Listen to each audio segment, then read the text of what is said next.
네, 안녕하세요. 주식은 역시 기리기리새 기리십니다. 안녕하세요, 여러분들. 자, 너무나 걱정이 많았지만 그래도 장 초반부터 쑥 올라오는 모습을 나타내 진짜 다행이었던 것 같습니다. 오늘의 경제 소식 오랜만에 기쁘게 한번 확인해 보도록 할게요. 같이 공부하시죠. 렛츠 기리.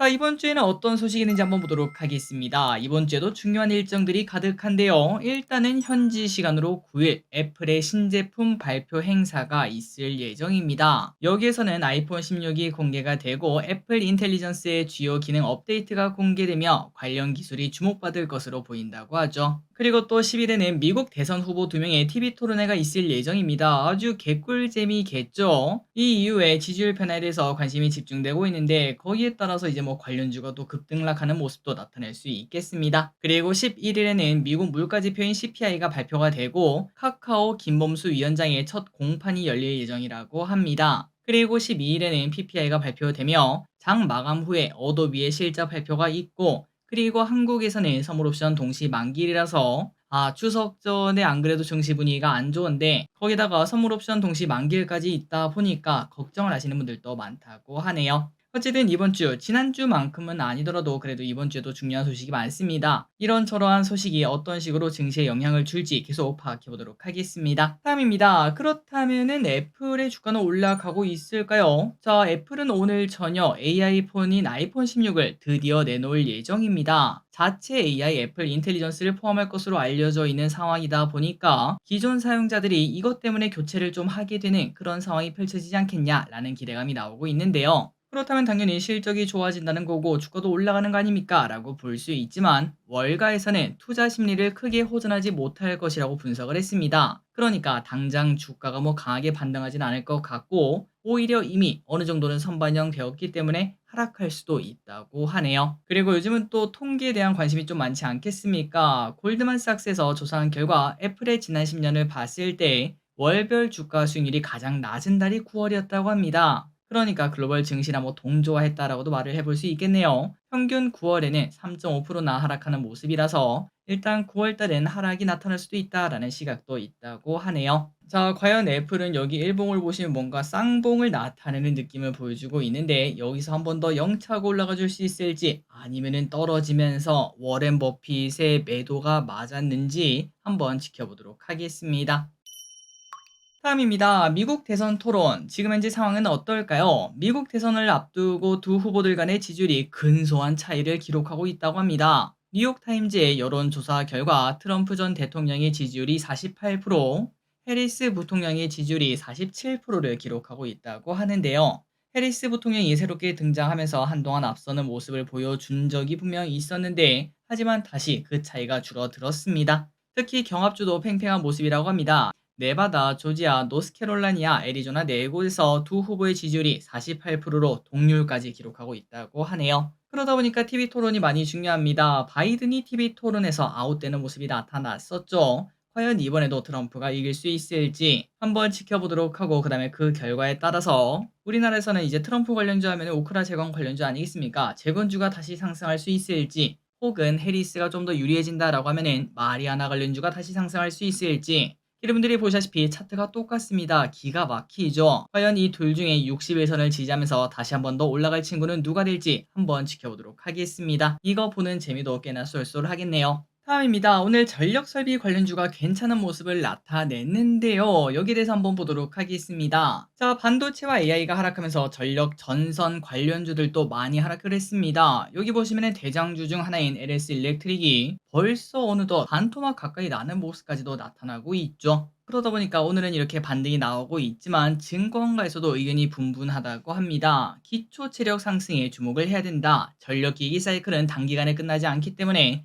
조정 시 매수를 해야 된다. 이렇게 말하는 쪽도 있고요. 하지만 또 그 반대쪽도 분명 존재하고 있습니다. 전형적인 호황 실적인 건 맞다. 하지만 수익이 무한정 개선될 수는 없고 사이클 중기로 들어가게 되면은 이익 증가 속도가 그만큼 조절되고 그 말인즉슨 우리가 항상 보는 거 있지 않겠습니까? 실적은 역대 최대 실적인데 주가가 빠지는 그러한 모습이 나타날 수 있다고 합니다. 자, 그러니까 이렇게 생각하시면 될 것 같습니다. 여기 주봉을 보시면은 올해 내내 달려오는 모습을 나타냈는데 이렇게 올라간 이유는 실적이 이렇게 증가하기 때문에, 그러니까 기하급수적으로 증가하는 모습을 기대했기 때문에 이렇게 주가가 올라왔습니다. 하지만 사이클이 중기가 되면은 이렇게 실적이 올라가다가 어느 정도는 이 기울기가 줄어드는 구간이 있지 않겠습니까? 앞으로 실적이 더 좋아지는 건 맞으나 우리의 눈높이를 충족하지 못하는 경우가 생길 수 있고, 그렇게 되면 주가는 하락할 수밖에 없다고 합니다. 대표적으로 과거 테슬라가 그랬고 2차전지가 그랬고 전부 다 그런 흐름을 다 나타내기도 했었고, 이번에도 결국 똑같을 것이다 라는 얘기인데요. 과연 전력설비 반토막 정도 나고 그 다음에 오늘 또 강한 반등을 해줬는데 추가적으로 상승할 수 있을지 한번 확인을 해봐야 될 것 같습니다. 다음입니다. 그리고 이 친구들도 똑같은 시각이라고 말할 수 있겠습니다. 지난주 엔비디아의 주간 등락률이 마이너스 14%로 2년 만에 최대 하락폭을 기록했다고 하는데요. 게다가 최근 2주 동안 무려 20%나 급락했기 때문에 저점 매수다라는 이야기도 등장하고 있습니다. 그렇다면 최근 들어 하락한 이유가 뭔가? 여러분들이 아시다시피 침체에 대한 걱정 플러스 AI 고점론 이런 얘기가 나오면서 주가가 하락하게 되었는데요. 실제로 엔비디아는 24년 들어서 이익 성장률이 둔화가 되기 시작했다고 합니다. 그러니까 이것도 마찬가지로 실적은 계속 신고가를 내고 있지만 그 상승률 자체가 갈수록 줄어드는, 이렇게 쭉 올라가다가 완만해지는 그러한 구간에 진입했다, 이러한 얘기가 나온다고 합니다. 그러다 보니까 최근 들어 주가가 많이 하락했지만, 하지만 또 그럼에도 아까 전력설비나 똑같네요.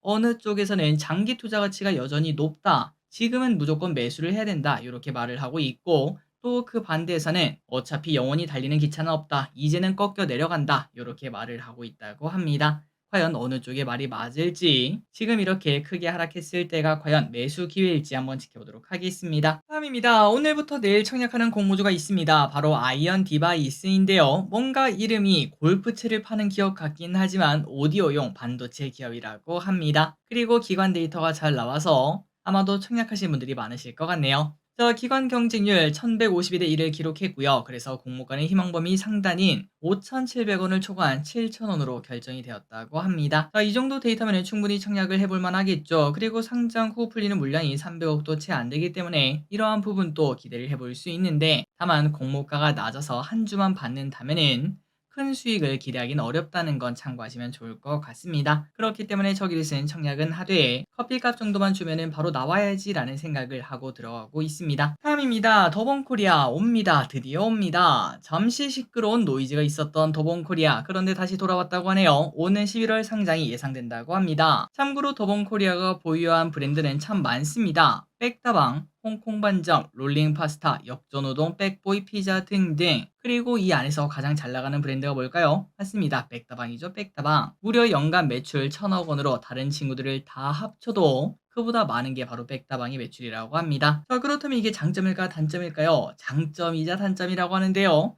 갈수록 커피 시장 경쟁이 강해지는 모습을 나타내는데, 그런데 지금 현재 더본코리아에서 가장 잘 나가는 게 백다방이다 보니까 혹시나 나중에 좀 꺾이는 거 아닐까, 이러한 얘기도 분명 존재하고 있다고 하네요. 어쨌든 더본코리아 좋은 가격에 우리에게 와서 좋은 수익을 우리에게 줬으면 좋겠습니다. 다음입니다. 대왕굴에 관련 이야기가 오랜만에 또 나왔습니다. 2차 로드쇼를 한다고 하는데요. 원래 1차 로드쇼에서는 엑소모빌, 아람코 등 이러한 메이저 석유사를 상대로 로드쇼를 했었는데, 그런데 추가적으로 우리도 보여달라 이렇게 요청하는 메이저 석유사들이 등장하면서 한 번 더 2차 로드쇼를 진행한다고 합니다. 그리고 1차 로드쇼에서도 괜찮은 것 같아요. 나 먼저 투자하고 싶다, 나중에 결과 보고 투자하는 게 아니라 그 전부터 선제적으로 투자하고 싶다, 이렇게도 말한 기업이 등장했다고 하니 당연히 기대감은 커질 수밖에 없겠습니다. 자, 대왕굴에 관련 이벤트가 슬슬 가시권에 들어오기 시작합니다. 최근 하락하면서 조정을 받은 바 있었는데 오늘 또 쭉 급등하는 모습이 나타나고 있죠. 과연 전 고점을 탈환할 수 있을지 보도록 하고, 그런데 잊지 말아야 될 거는 나중에 이제 일정이 다 정해지고 기대감이 딱 현실화될 때쯤이 있죠. 그때는 무조건 매수할 때가 아니라 매도할 때라는 거 잊지 말고, 지금부터는 슬슬 방망이를 짧게 잡을 때가 다가온다는 거 잊지 마시면 좋을 것 같습니다. 다음입니다. 다른 나라에도 대왕고래가 발견된다고 하네요. 파키스탄 영에서 상당한 규모의 석유 및 천연가스가 발견되었다는 소식이 나왔습니다. 그래서 현지에서는 우리랑 비슷하게 채굴에 성공한다면 나라의 운명이 바뀐다, 이렇게 난리라고 하는데요. 지금 나오는 이야기에 따르면 탐사에만 약 6.7조 원의 막대한 투자가 필요하고, 그 후 매장된 자원을 수출하는 데는 5년이 걸릴 것으로 분석이 된다고 합니다. 그리고 만약에 실제로 시추에 성공을 한다면은 전 세계 매장량 순위 4위까지도 올라갈 수 있다고 하는데 과연 파키스탄은 성공할 수 있을지 그리고 또 우리나라도 성공할 수 있을지 한번 지켜보도록 하겠습니다. 다음입니다. 오늘 비만 치료제 관련주가 시장에서 관심을 받았습니다. 노보 노디스크의 위고비가 이제 드디어 다음 달에 국내 출시가 된다고 하고 또한 한미약품에서는 신개념 비만 치료제를 개발하고 있는 물질을 오는 11월 미국 비만학회에서 소개한다는 이야기도 등장을 했다고 합니다. 자, 그나저나 이게 좀 신기하더라고요. 보통 우리가 체중을 감량하면 뭐가 빠지죠? 맞습니다. 살도 빠지지만 근육도 같이 빠지지 않겠습니까? 그런데 이 신물질을 사용하게 되면은 체중 감량 시 오히려 근육이 증가하는 효과가 나타날 수 있다고 하네요. 어쨌든 이런저러한 이야기가 나오면서 오늘 관련주가 크게 상승하는 모습을 나타냈습니다. 왼쪽에 대봉LS 상한가 도착하는 모습, 그리고 52주 신고가 써냈고요. 여기 보시면 NTXVX, 블루엠텍도 최근 들어 조금 조정받았지만 다시 한 번 더 영차하고 올라가는 모습입니다. 다음입니다. 그리고 오늘 미용 쪽이 괜찮은 모습을 나타냈습니다. 화장품 관련주도 좋은 모습을 보여줬어요. 아마도 실적 3대장, 예전에 뭐 전력 설비, 화장품, 음식료 그 중에서 최근 전력 설비는 약간 노이즈가 있지 않겠습니까? 그래서 남은 건 두 개인데 그거 두 개 중에서는 화장품이 조금 더 각광을 받는 것 같습니다. 또한 하반기에 아마존 프라임데이, 블랙 프라이데이 이러한 기대감도 나오다 보니까 오늘 화장품주가 좋았다고 하는데 그래서 왼쪽에 보다시피 실리콘투 오늘 10%나 급등하는 모습을 나타내고 곧 신고가 낼 거예요 라고 외치고 있죠. 그리고 지난주에 우리가 공부했던 아모레퍼시픽 중국 매출은 망할 것으로 보이지만 그래도 저평가다라는 기대감을 뽑아내며 오늘 상승을 했다고 합니다. 그래서 이제 관련주의 차트를 보시면 MVT 오늘 7% 상승하면서 다시 한 번 더 올라가고 있고 아모레퍼시픽도 그때 급락 이후에 다시 또 슬금슬금 올라가는 모습을 현재까지 보여주고 있습니다. 다음입니다. 신용불량자 20대가 늘고 있어요. 계속 들려오는 소식이죠. 금융권 대출을 잘 갚지 못해 신용불량자가 되는 20대가 크게 늘고 있다고 합니다. 중요한 거는 20대는 대출도 크지 않은데도 불구하고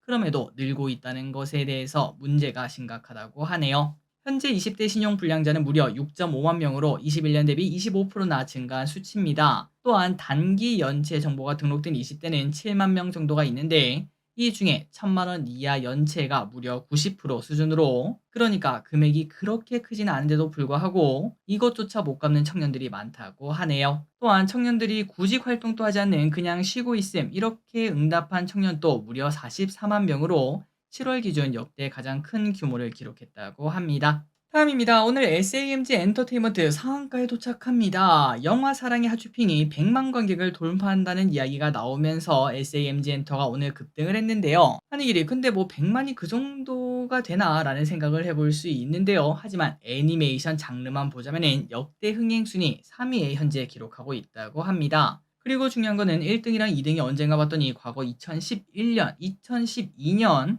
무려 10년 전에 마당을 나온 암탉 그리고 점박이 한반도의 공룡 요 애니메이션이 1등과 2등을 차지했다고 하는데 그런데 그때와 지금 많이 다르죠. 그때 당시에는 영화 보는 사람들도 많았고 어린아이의 수도 압도적으로 많았는데도 불구하고 그런데 지금 같은 상황에서 사랑의 하츄핑이 100만 관객을 돌파했다는 것은 분명 의미가 존재하고 있다고 합니다. 그러다 보니까 사랑의 하츄핑이 SAMG 엔터테인먼트를 상한가에 도착시켰습니다. 다음입니다. 2차 전지가 최근 들어 좋은 흐름을 나타내고 있습니다. 그리고 그 중심에는 외국인과 연기금의 저가 매수가 보여주고 있다고 하는데요. 지난 한 주 동안 외국인 연기금 분명 도망가기 바빴을 텐데 그 와중에 가장 많이 순매수한 기업이 LG엔솔이었다고 합니다. 하지만 여기에 대해서 의견은 많이 갈리고 있습니다. 과연 이게 2차 전지 업황 전체 개선 신호냐라는 것에 대해서는 당연히 갈리는 모습이고요. 다만 대형 배터리 셀업체는 통상 하반기부터 판매량이 회복하고 내년에는 유럽 이산화탄소 규제 강화 등 이런 것들 때문에 대형 배터리 셀업체는 나쁘지 않을 것 같다라는 시각이 존재하고 있고요. 하지만 그 반대로 2차 전지 소재주 같은 경우는 8월 양극재 수출량이 전월 대비 반등하긴 했으나 7월 수출량이 큰 폭의 역신장을 기록해서 기저 효과를 보인 바 있고 아직까지 큰 업황 회복의 기대감은 없기 때문에 소재주에 대해서는 걱정이 나온다고 합니다. 다음입니다. 오늘 증시가 기대보다는 조금 올라와주는 모습을 나타내서 그나마 다행인 것 같은데요. 하지만 이 와중에 여전히 조심하자라는 이야기가 나오고 있습니다. 자, 월가의 한 전문가는 지금 저점 매수 고민할 수 있지만 아직까지는 신중해야 된다라고 말을 했습니다. 그 이유는 바로 윈도우 드레싱 때문이라고 하는데요. 윈도우 드레싱이 뭔가? 기관 투자들이 수익률을 올리고 자산 운용의 모양을 좋게 보이기 위해서 실적이 조조한 친구들을 좀 매도하고 수익률이 좋은 종목만 남기는 것을 의미를 합니다. 그러니까 내가 운용을 잘하는 것처럼 보이기 위해서 이제 뭐 버릴 건 버리고 살 건 사고 이런 식으로 한다는 건데요. 그런 상황에서 최근 들어 증시가 많이 하락했고 그리고 마침 또 9월 아니겠습니까? 4분기를 코앞에 두고 있기 때문에 떨어진 친구들을 이 김에 매도하는 전략을 사용할 수 있다고 합니다. 그러다 보니까 최근 많이 하락한 친구들, 그 친구들이 한 번 더 하락할 가능성도 관심을 둬야 된다고 합니다. 마지막 소식입니다. 우리나라에서 다른 해외 주식보다 더 좋은 친구들이 있었다고 하는데요. 그건 바로 밸류업 관련주였다고 합니다. 국내 배당 지수인 코스피 고배당 50의 연중 수익률은 무려 9.7%, 1년 수익률은 12.6%를 기록했다고 하는데요. 또한 코스피 배당 성장 50의 수익률도 연중 12.9%, 1년에 15.9%나 기록을 했습니다. 그런데 여러분들이 아시다시피 최근 코스피 코스닥 상태가 매우 안 좋죠. 실제로 코스피의 연중 수익률은 마이너스 2.8%로 오히려 뒷걸음질을 치고 있는 걸 확인할 수 있는데, 그런데 배당주는 무려 10%나 급등한 걸 확인할 수 있었습니다. 그러다 보니까 배당하면 어디죠? 맞습니다. 미국이죠. 그런데 미국의 배당 지수 수익률마저 우리나라 배당 지수가 넘긴 모습을 나타냈고, 그렇다면 우리나라 배당주가 왜 이렇게 올랐나 봤더니 바로 밸류 프로그램의 영향이 아니었겠나, 이러한 평가가 나오고 있습니다. 저 길이 또 최근 들어 맨날 하는 생각이, 그냥 올해 초에 밸류 관련주 뭐 밀어줄 때 그때 그냥 이거 사서 편하게 투자할걸, 이런 생각을 많이 하고 있는데 아마도 여러분들도 저랑 비슷한 후회를 하신 분들 많으실 것 같네요. 자, 오늘의 공부 여기까지 끝났습니다. 항상 이렇게 같이 공부해서 진심으로 감사드리고요. 오늘 저녁 미국장 더 크게 올라서 마무리되길 진심으로 바라봅니다. 지금까지 길이셨습니다. 빠이요.